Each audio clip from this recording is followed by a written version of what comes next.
Good day, folks, and welcome to review number 56. Today we get a look at a mold that I've been wanting to get my hands on for quite a while now. It's the Transformers Prime First Edition Terrorcon Cliffjumper. So, starting off looking at the packaging, Terrorcon Cliffjumper comes packaged in vehicle mode on a standard First Edition sized card. First editions were a little bit larger than your standard deluxe size card because they have this space down here at the bottom for the quote-unquote display stand. But the packaging comes with some nice metallic printing on here, as well as this large image of Terrorcon Cliffjumper up here in the upper right-hand corner.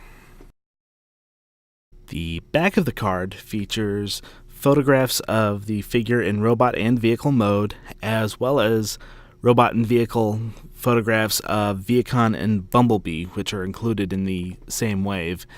You also have a large area of advertisement down here at the bottom for Transformers Prime. So here we have Zombie Cliffjumper in his vehicle mode, and overall it's a fairly accurate model of the or fairly accurate representation of the show model here. You have the muscle car look to it. You've got the horns on the front here. They're kind of a rubbery plastic, so kids don't poke their eyes out with the horns. But paint app wise, you've got the dark energon paint apps going on here for the zombie bit of it. The tailpipes are painted on. About the only thing paint app wise that's probably missing is they could have painted the wheels because they're just plain black plastic, but you do have nice paint on the front and on the back bumpers there. One thing that I did think was a little odd, though, you've got a small Autobot logo here on the left side of the car, but then when you look at the right side, you've got the little raised area, but they didn't bother to paint the Autobot logo there. Now I'm sure, with the dark energon paint apps, they were trying to save a little there, but I don't see why that one little tampo would have added a whole lot to it. But other than that, though, it's a pretty good vehicle. As a comparison of the vehicle modes here, I've got the Terrorcon Cliffjumper next to the Robots in Disguise Cliffjumper here. The Robots in Disguise version is obviously a little bit smaller, and we've seen that with just about all the first edition toys that have gotten a second version. The RID line is just a little bit smaller scale in general. But the overall shape and look of the vehicle modes is pretty similar. But I know there's probably people that are going to scream blasphemy for this, but at least in vehicle mode, I prefer the RID version. At least with my two figures here anyway, the RID version in vehicle mode seems to just fit together a lot more cleanly. There's fewer panel lines visible. They did a better job with the paint apps as far as painting the wheels. You've got the tail lights painted in on the RID version that they just kind of put a silver paint job across the back of the first edition here. So yeah, at least in vehicle mode, I have to give that one to the RID Cliffjumper. Moving on, let's check out Cliffjumper's transformation. As I mentioned, this is my first experience with the first edition Cliffjumper mold, and given the hype surrounding it, I had high expectations. Luckily, most of those expectations were met.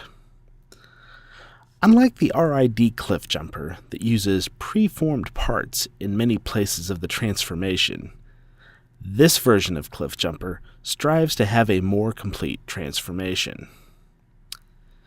In particular, I'm pleased at how the legs turned out on this figure. The first edition mold uses a folding motion, similar to the same transformation used on RID Cliffjumper's arms to form the legs. While this scheme is not employed well at all on the RID figure, as the arms appear hollow and loose, the first edition legs tab together solidly, and the legs do not look as hollow as the arms do on the RID figure. The only real complaint I have with the transformation process is going back from the robot mode into the vehicle mode. The vehicle can be very fidgety, and it can take quite a bit of massaging to get all of the parts to line up nicely. Overall, though, I'm pleased with the transformation process, and I have to award a point to the first edition figure for this one. So, here we have Terrorcon Cliffjumper in his robot mode. And overall, he's a very, very solid figure. He's got a nice beefy stature like you would expect from Prime Cliffjumper going on here. And he's got the little cool clear plastic showing for the purple dark energon that's kind of bleeding through him. As far as articulation of the figure, you've got a ball-jointed head, ball-jointed shoulder here. You've got a double-jointed elbow. You've got wrist swivels there. There's no waist swivel, but you've got ball-jointed hips. You got your knee.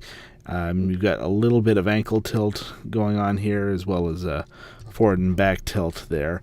But he's a very posable, very solid figure. Of course, being the zombie version of Cliffjumper, you've got a remolded head here to give more of the dead Cliffjumper look that he's been beat up and brought back to the living.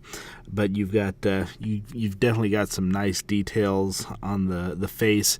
If you look at the artwork for Terrorcon Cliffjumper or Zombie Cliffjumper from the show, you'll notice that his eyebrow is broken off and missing, and that's maintained here. His horn is broken off, so they included a lot of those details, and I think the face sculpt looks pretty sharp. You could probably use a little touch of some more black, even a little dry brushing in there might have helped a little bit, but given this is a deluxe figure, I don't expect a whole lot. Also, the purple eyes, they don't light pipe quite as well, and if you look at the model, his eyes are almost kind of a white with a little bit of purple to them, and if they could have put a clear plastic piece in for the light piping, I think that would have looked better. But given the way things are gang molded, it's understandable the way they did it.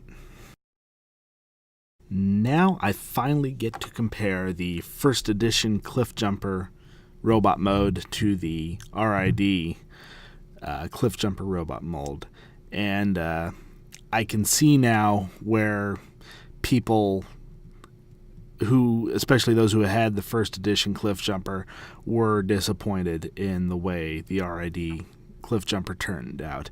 As far as robot mode goes, I think the first edition Cliffjumper blows the RID Cliffjumper out of the water. His arms are just so much better. I hated these arms to begin with on the RID Cliffjumper, and then when you see him next to first edition Cliffjumper, it just makes that difference stand out that much more. These arms are crap. The legs on the RID Cliffjumper are a little more detailed, but it's not any significant difference, at least as far as I'm concerned. I still like the way the first edition Cliffjumper's legs turned out. And I also like the fact that, RID Cliffjumper's chest is just one molded piece that hangs out underneath the vehicle mode. First edition Cliffjumper's chest is all actual pieces of the car that move around, and it's a great bit of engineering, and really they just did a great job on the first edition Cliffjumper, and I'm at least glad that this mold's out there now, so those of us that didn't get the first edition one before can at least get this one for a reasonable price. Although I believe at this point the other first edition Cliffjumper has come down in price now, but really, first edition Cliffjumper, when it comes to robot mode, first edition wins. In the end, when it comes down to the battle of the Cliffjumpers, the first edition mold wins hands down. The engineering is more impressive, and the robot is much more solid than the RID version. Thankfully, Hasbro found a way to get these figures to retail. It would have been a shame if the first edition Cliffjumper mold was relegated to the shelves of our northern neighbor. It's just too good of a mold to pass up on.